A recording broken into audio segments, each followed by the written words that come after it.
I got a number of requests to address this issue already in the previous weeks, so I figured now is a good time. Rabbi Gil Student is the so-called, I don't know who gave him this title, but I think it's a little bit funny. It's also quite accurate. The chief rabbi of the blogosphere, an early Jewish blogger.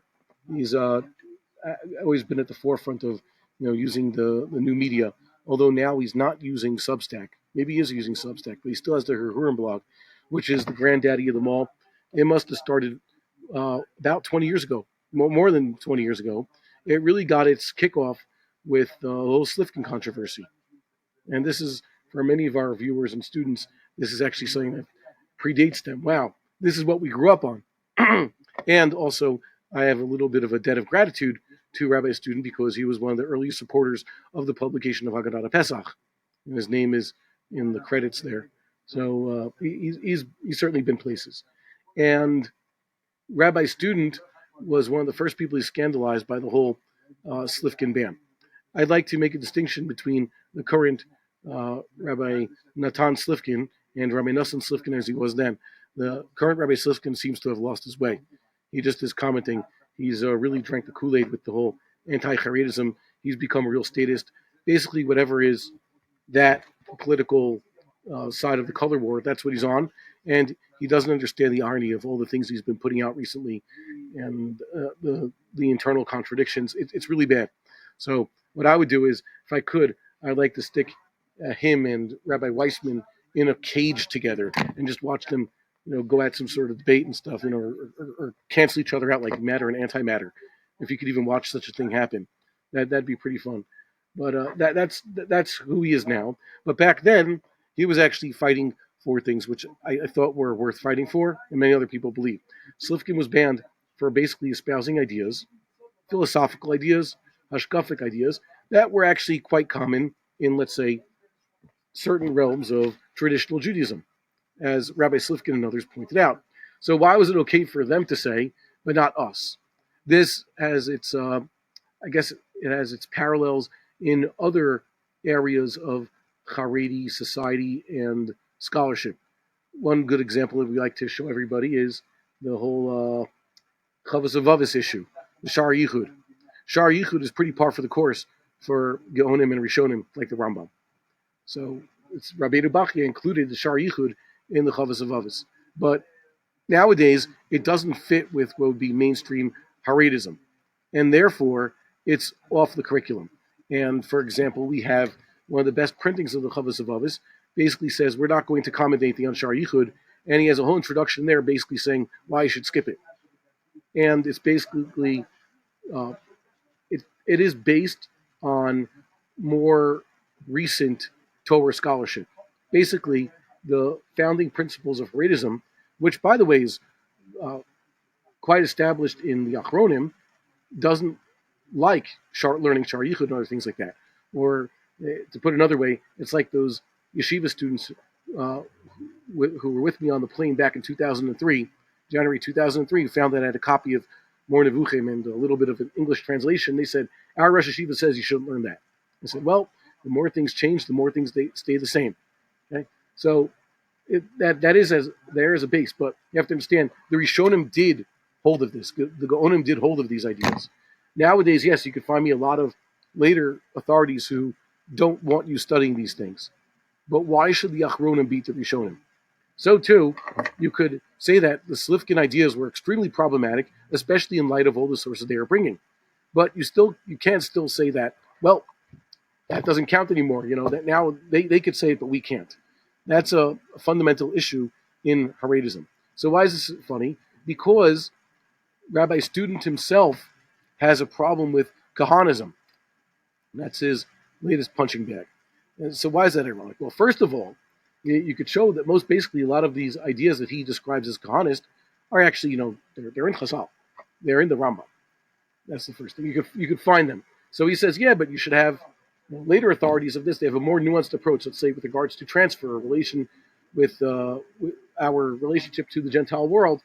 He says you shouldn't take these positions. I think even early on, the first time I ever heard of Rabbi Bar-Hayim was one of Rabbi Student's critiques of Rabbi Bar-Hayim. Rabbi Bar-Hayim critiquing Rabbi Aviner.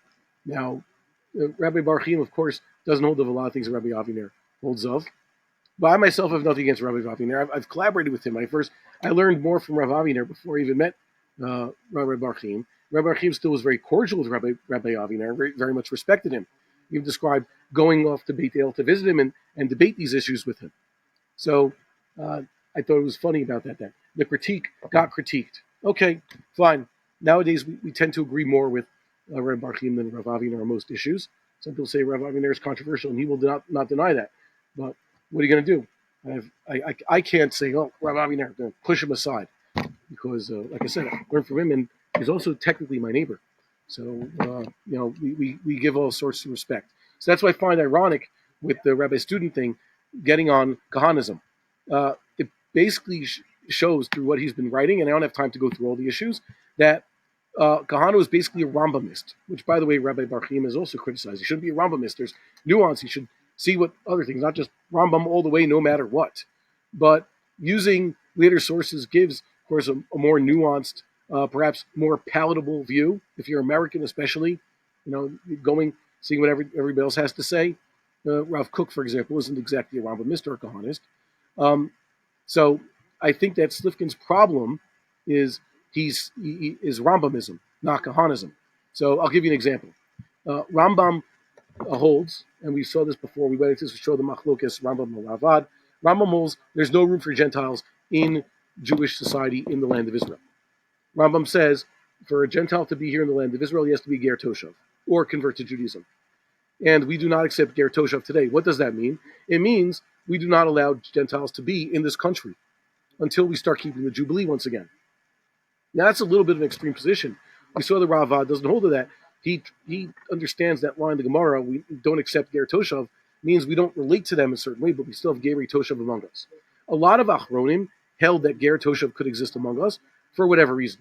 I don't know why, let's say, Rav Kook and Rav Herzog didn't hold like the Rambam in this regard.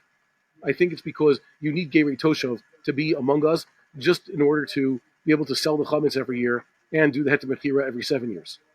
Part of those heterim are based on we have cooperative Gentiles who live among us here in the land of Israel. We would not be able to have all these Druze on our side in the military, according to the Rambam, at least the Chavchila. So in that case, the Ger Toshav issue, if Kahana, Rabbi Meir Kahana, sounds like a Rambamist, so he's a Rambamist, like Rabbi Cyril said, you can rely on the Rambam. The Rambam's usually right, by the way, in his interpretation of the Talmud. And by the way, that's the Vilna Gaon's attitude also. Vilna Gaon says you can't push aside the way the Rishonim understood the sugyas in favor of the Achronim. If the Achronim have veered from the path, you go back to the way it was in the Talmud. And often the Rambam has the Talmud right. We've seen too many examples of that in the Vilna Gaon. So this Ger Toshav issue is a paradigm case where where students' critique of Kahana, Rabbi Meir Kahana, rabbi students' critique of Rabbi Kahana is basically a critique of Rambamism and less about Kahanism. I think it's a lot of also straw manning issues and all that, but too much later pilpul sometimes distracts from the basic understanding of law. Another good example of this is the whole issue with redeeming the captives, as we said before. If you're just stuck with the Rambam's basic understanding of the Mishnah, you're not allowed to negotiate with terrorists for the release of captives. And you're not allowed to give them more than, let's say, a captive's, assuming, by the way, this is in the time of war, like Rabbi Shmuel Yahu and the rabbi have been pointing out a lot, when you have a Jewish state, the Jewish state's supposed to fight, not supposed to even consider ransoming. So you can't ransom more than the captive is worth. So Achronim have come up with all sorts of terutzim. Well, why the state of Israel can do it, and how it's an exceptions. And what has it led to? It's led to the Shalit deal. It's led to the most recent prisoner transfers. And all of those have been done with the rabbinic endorsement of chief rabbis and other types of other politically connected rabbis. The bastardization of Torah through politics. But what are you going to do? It would have been better if we had all been Rambamists all along and gone back to the basic understanding. That way we wouldn't have had these and other issues. It'd be very respectful and steer clear of making these assumptions. I think that he's wrong in his critique of certain aspects of Kahanism. Doesn't mean that there isn't much to discuss.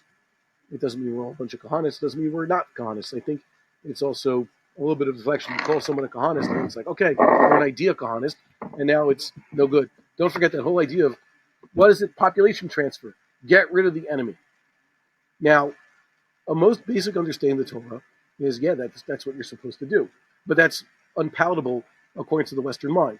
So instead of saying, well, let's try to understand what Chazal and the Rambam and others, I think Rashi also holds of enemy transfer. He says it in a much easier way, in a much more concise way. But the Rashi holds of, just like the Rambam. Okay, Yeshuva Arts, according to Rashi, means get rid of the non-Jews and settle the Jews. Okay? And anybody who's read Rashi on the Torah knows these things. So Rashi's not a Kahanist. Rashi's just having a basic understanding of what there is. So, Rabbi, what was that question? Yeah. not just the Western mind, but the Western mind in the last few decades. After Yeah, the Western mind many different wars, population transfer was used to save a lot of lives. It's true. Look at Poland. Modern day Poland has been able to succeed post-war, actually, after the Iron Curtain was lifted, especially because they got rid of their Germans. We basically posed a threat to them for too long a time and showed what they would do if they could be in control. And there are other historical examples, but that's the best one most recently. So when it comes to this population transfer thing, if you would say such a thing, oh, now you're being Kahanist, don't you know you should have a more nuanced, achronischer approach to it? Which, by the way, I don't know of any achronim who say no, specifically not right, not that you shouldn't do it, but they just don't want to talk about it. They don't want to have this idea thrown in their face. But then it became suddenly palatable once again once the American president started discussing such a thing. Thank God. And it'll save a lot of lives. It'll even save the enemy's lives, ironically, which perhaps maybe we shouldn't be doing. But I digress.